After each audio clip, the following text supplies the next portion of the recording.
देशातील सरकारी तसेच जिल्हा परिषद शाळांमध्ये असलेल्या विविध समस्या, अपुऱ्या मूलभूत सुविधा आणि ग्रामीण विद्यार्थ्यांच्या शैक्षणिक प्रश्नांकडे शासनाचे लक्ष वेधण्यासाठी 15 ऑगस्ट 2026 पासून मोठे जनआंदोलन उभारण्याची घोषणा करण्यात आली आहे.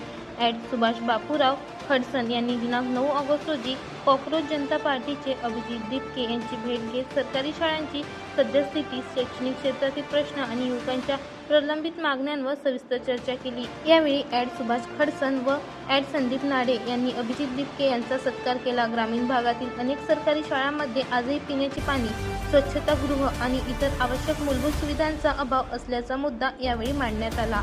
काही भागांमध्ये विद्यार्थ्यांना शाळेत जाण्यासाठी मोठी पायपीट करावी लागत असल्याचेही निदर्शनास आणून देण्यात आले.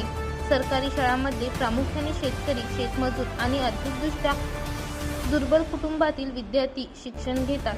त्यामुळे या शाळांचा दर्जा सुधारून विद्यार्थ्यांना आधुनिक शिक्षणासोबतच दर्जेदार भौतिक सुविधा उपलब्ध करून देणे आवश्यक असल्याची भूमिका खडसन यांनी मांडली. या मागण्यांची दखल घेत अभिजित दिपके यांनी कॉक्रोच जनता पार्टीच्या माध्यमातून 15 ऑगस्ट पासून जनआंदोलन सुरू करण्याची घोषणा केली. सरकारी शाळांना सक्षम करणे, ग्रामीण भागातील विद्यार्थ्यांना समान शैक्षणिक संधी मिळवून देणे आणि युवकांच्या प्रलंबित प्रश्नावर ठोस उपाययोजना करण्यासाठी हे आंदोलन करण्यात येणार असल्याचे त्यांनी स्पष्ट केले. सरकारी शाळांच्या प्रश्नावर आता आंदोलनाचा इशारा देण्यात आल्याने शासन आणि प्रशासन या मागण्यांवर काय भूमिका घेते, तसेच 15 ऑगस्ट पासूनच्या आंदोलनाला नागरिकांचा कितपत प्रतिसाद मिळतो याकडे लक्ष लागले आहे.